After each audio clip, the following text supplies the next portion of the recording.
Hello friends, let us now learn some important points about tiatropium.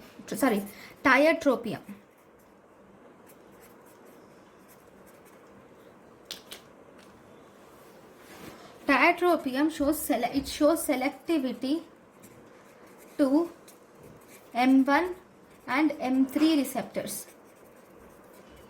Okay, this tiatropium will bind to M1, M2, M3 receptors, all M1, M2, M3 receptors. It will bind and it slowly dissociates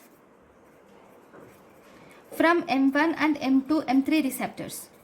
From M1 and M3 receptors, it slowly dissociates, whereas M2 receptors, it dissociates faster. So, thus, it will inhibit M1, M3 receptor action.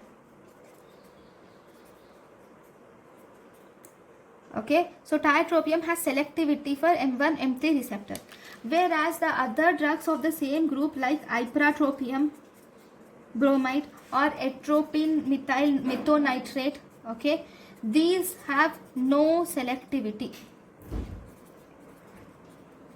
Okay, so this is about tiatropium.